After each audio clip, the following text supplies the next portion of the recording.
72 hours went before we came up with that name. Kush's movie review. There was a focus group and everything. Dude, there's like 32 people involved in oh, that. do you remember Sharon? Oh, she just Fucking wouldn't Sharon. stop talking. She wouldn't stop talking, but she had some fantastic fucking hoo-has, dude. And I was just But like, she knew it. let's listen to She her knew a it. little more. Bless her. Anyway, what are we talking about in this week's Kush's movie review? We're talking about a movie called The Front Room. The But front before we room. get into that, Yeah, let's get into it. let's talk about the elephant in the room here. I don't think there's an elephant, but if you want to talk about There it, let's is talk a about it. giant elephant in the room. So much I don't so like that it. I'm going to have to bring up some text messages here. We don't text each Where, other that much, so I can't wait to hear what this is. ironically, we did at this point from Oh, now. Okay, great. So remember last week, episode I 165, go back and barely. listen to it if you haven't. Kush reviewed a for AID. And Yes, so he I texts did. me. Next week's review will be Afraid, starring John Cho, brackets, Howard and Kumar. Just to remind you who that was, because he's a better actor, but most people don't remember us out of that. I appreciate it. And then he follows that text message up with the following week, if I can't find a movie that isn't Beetlejuice 2, I just won't do a review. Like, so there is Stand by that. some mystical. I feel like does Michael Keaton owe you money? Did Nope. he steal a girlfriend from you?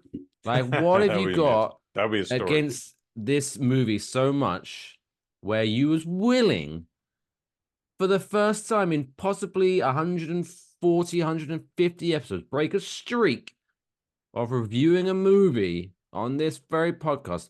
What about Beetlejuice sent shivers down your spine so tingly that you were like, I'd be willing to fucking not do a review if that's my only option. Your Because floor the is trailer yours. looks stupid. The idea was stupid. For the last 30 years, every now and then you'd look on the internet and some random article on your algorithm would come up to like, did you know there's gonna be a Beetlejuice Goes to Hawaii? Holy shit, I wish we got Beetlejuice Goes to Hawaii at this point. Uh, guess what, kids? I saw the trailer, did not look interesting to me, and yes, I was a huge proponent to this. No, opponent. God damn it. He I was wish my against it. vocabulary was better. I hated the idea of this movie from the beginning. Okay, but this has been going on for 30 fucking years. So, when they finally actually announced Beetlejuice 2 was coming out, and then they showed us the trailer, I was like, oh, we're back with the Dietz family. Guess what? Gene Davis is a little too old to be playing the ghost from 30 years ago. Alec Baldwin is dealing with a He's manslaughter busy. charge, so he can't be in the movie, period. Um, Mr. Dietz is a confirmed pedophile, so he's definitely not going to be in the goddamn movie. Like, why do we need this movie? You could have done Beetlejuice 2 with Michael Keaton and done anything else. And you chose to come back to all this nostalgic bullshit and shoehorn that in. So, by the way, the reviews I've heard, one, this was the number one movie in the world, Beetlejuice 2, for this weekend. It is the third highest opening weekend of the year. The original Beetlejuice made $8 million opening weekend. So when it came into like $103 million, yes, there's inflation. Yes, there's been 30 years, but huge fucking takeoff. Like people wanted to see this. Put some respect on Forget Beetlejuice's about name. Kush Hayes. People wanted to see this. Kush Hayes didn't want to see this, and still hasn't. So rather than review a movie that lots of people are interested in and lots of people are gonna do like search on YouTube for reviews, you decided to review a movie called The Front Room, which I'm Yep. assuming is about, I don't know, decor. It's like, oh, yeah, It this makes sounds like a movie involved in the White House. it's Like, like uh, sounds like very political. what are The those what front are those room. what are those brothers? One of them's really good at real estate, and one of them's really good at fixing houses, and they Could have team been a up thing. to help. The what? Could have been a thing. Could have been that movie. That Whatever you're that's talking their about. it's their movie. So anyway, tell us about the front room. I'm Holy shit. waited with bated breath of how good the front room is compared to Beetlejuice. Here's what's up. There was a Netflix movie that came out this week, which was basically a reboot, an unofficial reboot of Rambo First Blood. We could have saw that. I didn't know that came out. I wish I saw that movie compared to what I'm about to review. Um, we could have reviewed the Ronald Reagan biopic with Dennis so and so. Not playing anywhere in San Francisco. Period. Period. So we saw a movie called The Front Room. It's rated R. It is 94 very slogging minutes. Not even slow, slogging. Like it's incredibly difficult to watch. It is written and directed by the brothers Eager, Max, and Sam. Max is actually responsible for A24's The Lighthouse. He wrote that movie. That was a movie that came out in like 2017. It got nominated for many Academy Awards. I don't think it won any of them. Not important. Um, his brother also is responsible for writing a movie called Olympia, which is apparently a documentary on Olympia Dukakis. Mike, I don't know if you're familiar with that lady's name. She is an actress. Her nephew ran for president in like 1988. He did not win. Did a whole thing where like he took some B-roll where he's driving in a tank and got a war helmet on, and that kind of killed the election for him. Not important. What? Yep, yep, He was yep, yep, driving. yep. I mean, if I see someone driving a tank, I should hope they're wearing a helmet. Still did not help his chances Safety first. winning the election from George W.H. Bush as opposed to George W. Bush. Anyways, uh, this is based on a short story from a lady named Suzanne Hill, and she doesn't really have too many things, doesn't have too many credentials after that. This is starring R&B pop star sensation Brandy, Oh, who I remember her. you know Brandy. Yeah, man. She did a TV show for a few years called Moesha. Moesha. I didn't even not know that was even a thing. Um, Posted the poster for this thing on many Facebook groups, and they're like, "Oh shit, Moesha's in this? Where's she been?" My knee-jerk reaction was like, "Well, she's been raising babies, and she wanted to focus on babies." She's actually had like a short-term like TV movie career. Oh, and she Not had too many after feature Moesha, she films. had a relatively successful music career as well. She had a very successful music career. She had a very successful music career, but that only went so far. She hasn't released an album in maybe 20 years. And However, also, her brother Ray J, banged Kim Kardashian on a video, which which a launched lot of people forget their these career. days. I know. Imagine being in a sex tape and that, like, being the one person everyone forgot about. How I feel bad for Ray J. Like, his self-esteem must be so low right now. I would agree with you, except for the fact that he came out with the Ray. He got attached. I don't know if he came up with it. He got attached to the Raycon earbuds that every podcast is sponsored by, except for the Waffle Box. Like that man is not starving. He's not he's not having trouble paying the rent. Ray J is doing okay. So anyways, Brandy I Norwood bet he is the watches that star of the video movie. every night before bed. I bet you do. No, not me. Him. Look at me when I was young. I could have been a contender. I could have been a He's banging too superstar. many other bitches these days. He's not worried about that Kim Kardashian movie. In fact, he still gets 35 cents for every view of that fucking video. He's gonna be that creepy old man that like in years from now when people are watching I reruns of banged Keeping Up the Kent. Kardashians. He's like, I hey, I fuck banged that. Kanye West's wife. You see that one? See that one? I fucked her. Joey to get the tape? I could get the tape. No, okay.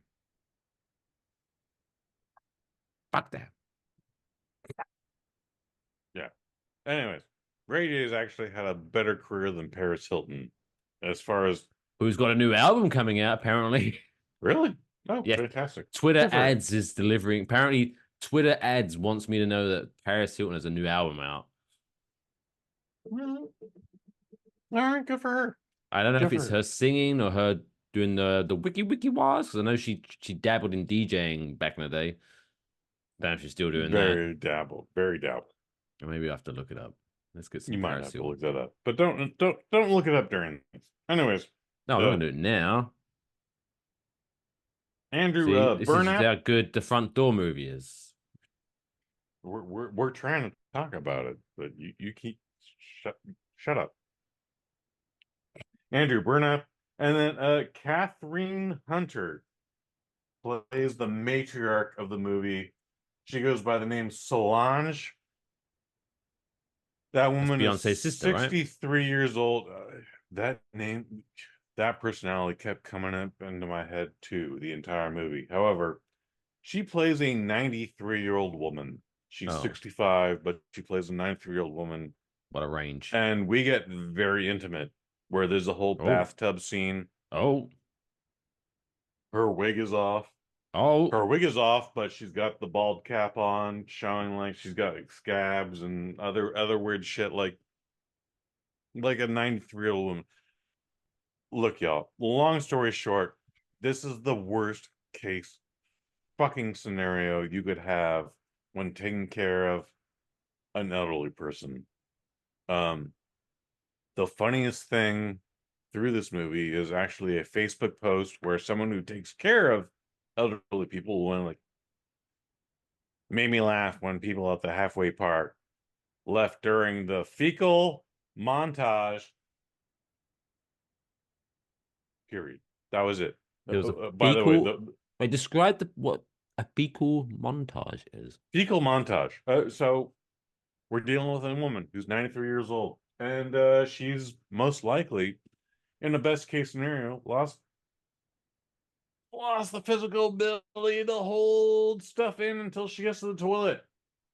Again, we're dealing with a 93-year-old woman. So, like, when we start the movie, There's a she, montage of her shitting herself. yes. Is it back with like some uplifting music to get you into it? Actually, yes. Wow. It's an old school soundtrack. Like some 80s You're not going to music. hear Lady Gaga's song, but it's one of those things from like the 50s that you've heard, but you couldn't unless you looked it up, and I did not, unfortunately. I'm sorry, folks. You'd be like, "Fucking hell, we're doing this right now." Like, it's just like a montage of her shitting herself in different locations around. She's shitting herself. There's a baby who's shitting itself. Also, What a team. it's just so much nonsense happening here. Um, the basic story is happy couple getting ready to experience a brand new baby. Backstory: they tried to have a baby, and it's unclear whether it was born Stillwell. I don't know if that's a phrase, but it was born dead or just like crawled out of the window like Eric Clapton's kid and fell out of the window. Um, they're having a new baby, and then the husband finds out his dad is dying. He's very estranged from his father. He definitely hates his stepmother as opposed to his real mother, who never comes up in this movie again after that. There's plenty of times she's like, she's my stepmother. And it's like, motherfucker, you're 43 years old. Fucking take control here, please. Anyways, dad dies. We go to the funeral and we start talking about the will. And the husband is very openly in the beginning, just like, we can't do this, we can't do this, we can't do this. He even like yells at his wife, Brandy, and is like, we can't fucking do this. And she's like, why are you fucking yelling at me, motherfucker? Like, anyways, why she doesn't understand that this her husband is in distress over his fucking boyhood trauma, I don't know. But we just keep going on and we keep going on and we keep going on. We get to the point where stepmom moves in and our heroes have moved their new nursery already into the front room, the name of the movie. And she's like, I can't get up the stairs. I need this room. And she just takes over the room. And it's like, all right, look, y'all. She's using two canes to walk. Yeah, no shit. She can't get up the fucking stairs. She needs that room. It's kind of like a non sequitur. The But front. there's a whole scene with that. A lot of this is just like domestic squabbles. But then we just get into it more, and we get into it more, and we get into it more. And I don't want to get into any further. I don't know if I want to give spoilers here. This movie is fucking awful. Um, all the actors are very good. The characters are what they are. The husband has the spine of a jellyfish. Despite the fact that he's putting his foot down saying, I don't want my stepmom moving in here. But when she does move in, she's like, Solange just Shitting said you fucking everywhere. hit her and pushed her on the ground and then fucking kicked her in the face fucking 4 times. They're like, you know that didn't happen, dude. What the fuck is wrong with you? Um, Mike Fish, I think you have a question. I would like to entertain a question, please. Um, when you was watching the front room, And I was did at any point did you think, do you know what? Fuck it, I should have seen Beetlejuice too. a couple times. Oh, a couple times. A couple times. So why did I just say that? Because Beetlejuice 2 would have at least allowed me escapism. The front room presented me a situation I'm kind of already in, but gave me the extreme worst part of it, where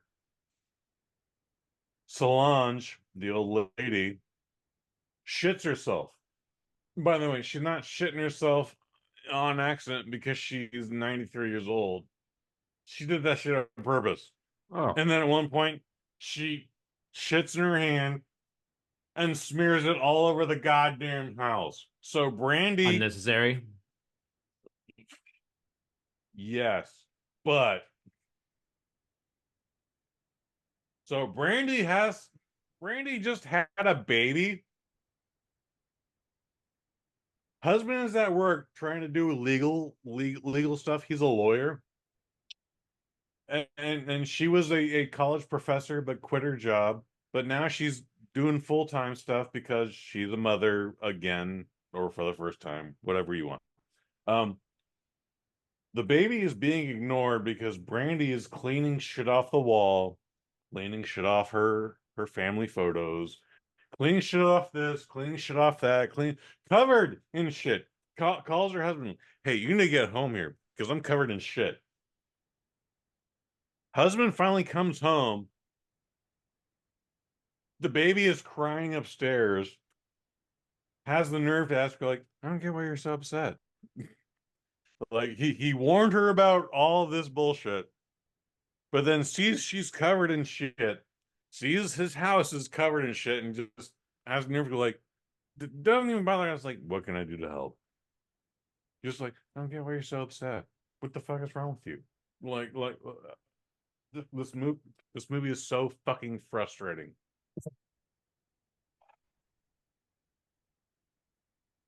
Per Facebook, the majority of people are saying this movie is awful, and I agree with the majority. The few people that were like, yeah, I thought it was good. The old lady was she did her goddamn job.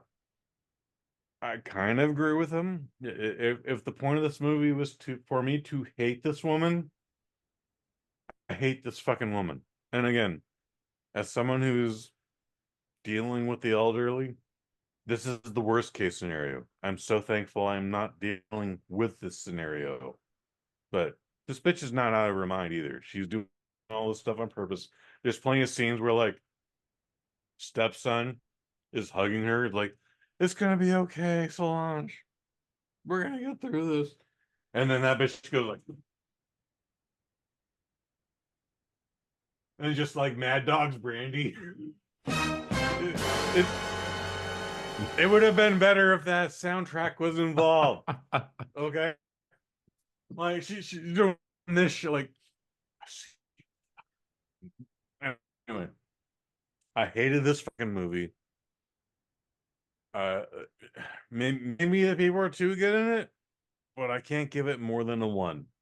I hated this fucking movie. It's trying to be abstract when it's not trying to be obtuse. It's an A24 film. They're doing very specific stuff. But if you're like dealing again, if you're taking care of an elderly person, whether or not this is happening, this is like your worst goddamn nightmare. I hated every moment of these 94 minutes.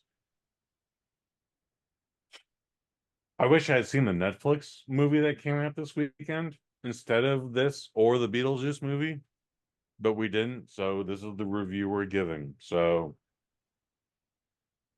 the front room, starring Brandy Norwood, who is not bad in this. It's a one. It's a Jesus Christ. We didn't even get to the fucking directors, dude. Holy shit. Fuck him.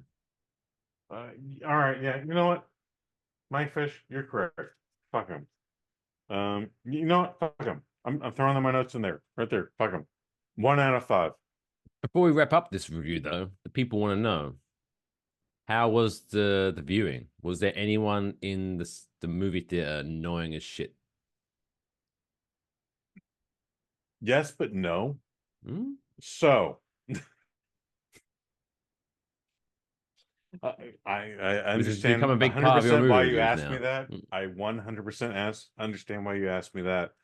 Um, into the trailers, and like it was the last quarter of the trailers. By the way, trailers are like 20 to 35 minutes these days. That should be Horrible. criminal. Anyways, a couple of ladies came in, and they were also pushing a young lady. I think she's under single digits. I think she's like 9. Paraplegic girl. Oh, okay. They pushed her into the movie during the trailers. Like, why is this kid here? I kind of get Brandy. She's Cinderella in a few Disney movies. What movie do you think going to see her? Because this is not Despicable Me 4. This isn't Minions 3. This isn't the new Pixar film. This is a movie about domestic abuse. I don't know. Yeah. However, but she's not even in a wheelchair. She's on a fucking like gurney where she's just like leaning forward on a frame, and they push her forward, and then they didn't realize like, oh, our seats are actually like literally one level up. Okay. By the way, there's 3 of us, so the seats, in theory, the best seats we could have picked only have 2 of us. So all right, put the girl in this one seat, you sit in that seat, and I'll sit in the seats we actually bought. No disputing anything. Worst case scenario, little girl started snoring because this when this movie isn't frustrating for those who are dealing with like elderlies, it's boring. It's fucking boring. Also, she's 9 years old. Um, that's the worst thing I have to say about my audience experience. But I understood what happened. But I am still confused. Like, what movie did you think you were taking this little girl to? Whether she was on a stretcher or not. Like, it wasn't the Minions. It wasn't the I don't know what the Pixar movie is this stage. Toy Story 4. It wasn't any of that shit. Look, you took her to a movie about adults taking care of an elderly person who was abusing them. I did not understand that. So Did she last the whole movie? no, no. I think she snored through 25% of it. Hmm. No, I was Her. not mad. I was just like, yeah, I get it. I might join you too. I wish I could. At the 45 to 50 minute mark, I wish I had walked out of this film. Okay. I There heard of you people go. doing that too through Facebook, and I wish I was one of them. This movie was this movie was either way too good or fucking horrible, but I'm still giving it a 1 out of 5. One of the worst movies I've ever seen this year. One of the worst experiences theatrically I've had this year in 2024. There you go. The Front Room. 1 out of 5. Leave it alone. Don't check it out. Go see Beetlejuice 2 instead. That's all, folks. Pay me off, Johnny.